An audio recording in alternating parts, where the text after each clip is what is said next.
Hey everybody, how's it going? It is Matt, and it is, what is it, Wild Wednesday. Holy crap, it is three reviews 3 days in a row. 4 reviews 4 days in a row. Because I forgot I did one on, did I do one on Sunday? Whatever, it doesn't matter. Either way, it's Wednesday, it's another review, another day.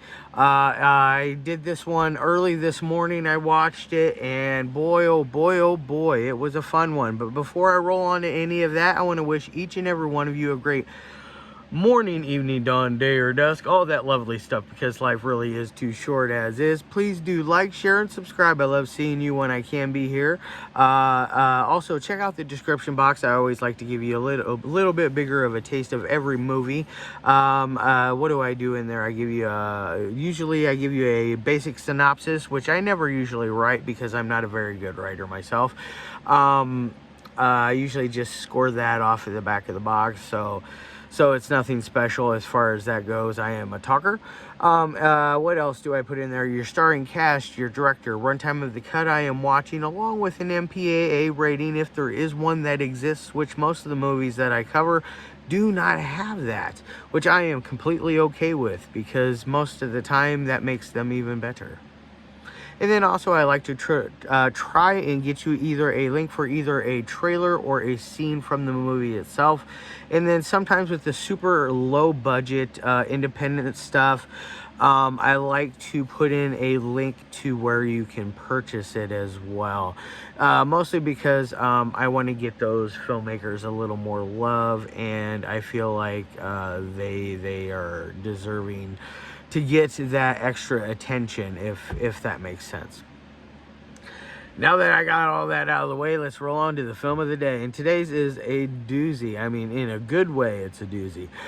It is none other than a Homicidal Harry. This was started in, I believe it was 2020. It's supposed to come out late this summer, I believe, from Underground Subroxa, or however they pronounce that. I am looking very forward to it. I will let you know right away that I am going to try and snag a copy of this bad boy. That's how much I liked it. I like a lot of these super underground gore fests that sometimes go under the radar, and for some reason I don't hear a lot of people talk about the Nathan Hine and his crew up there in Pittsburgh enough. And I think, this Keepsake and Sidling Hill are all amazing films, and especially Sidling Hill. That is just a phenomenal piece of work. That was one of my very first my very first like big reviews I ever did. I put everything I had into that bad boy. It took me like 2 weeks to do it, and I wrote like a 2-page essay on it, and this and that, and oh my goodness, it was a huge read. I decided that was not my route to go for as far as reviewing, and I am doing it video anymore, because that's just how I roll, and it's easier for me. I think it's funner for everyone, because you get to look at my ugly mug, and you get to hear my silly jokes that I make. See the silly faces I make too.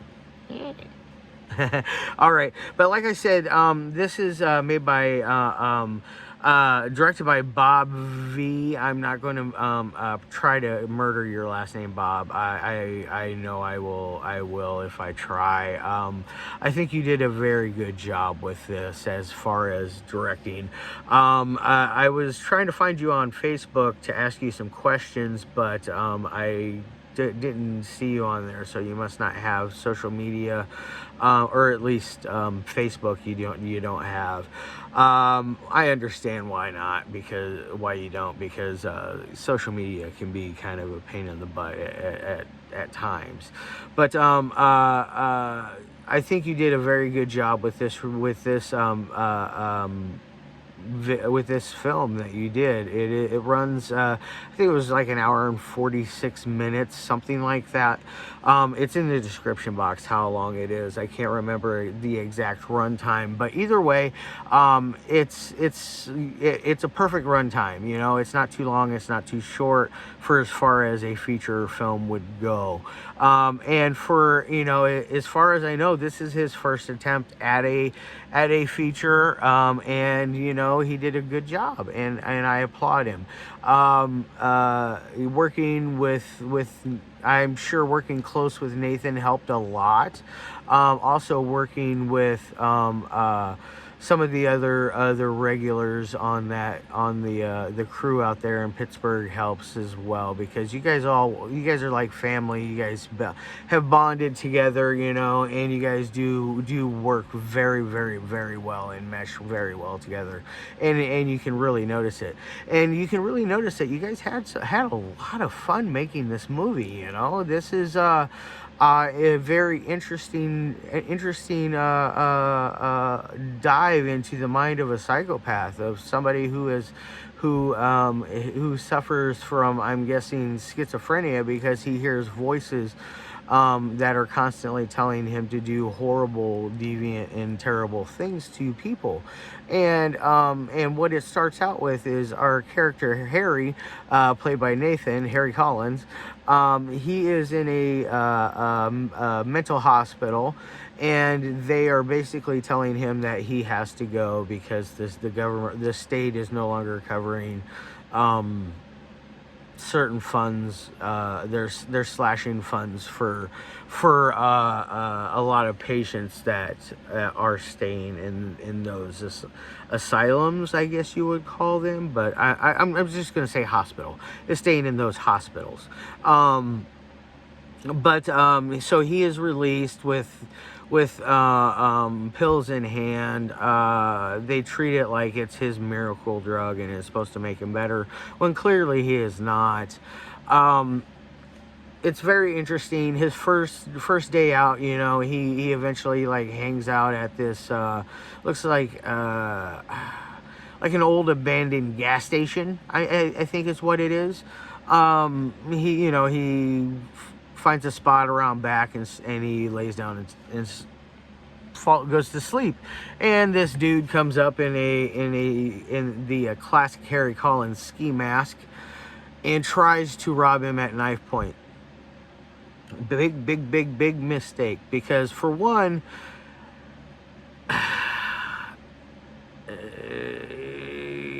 you know, Harry Collins is a big dude, you know. I'm not sure exactly how tall you are, Nathan, but you're a massive man, and that guy was very much shorter than you. So it was kind of interesting seeing him try to rob you at knife point in that aspect. So as you know, he eventually turns the tables, and he kills the man, and he takes his ski mask, and it is his obvious trademark. And Harry Collins, you know, if you know him, he always has that trait. That's his trademark thing, is the ski mask, and I think it's really cool. I really dig it.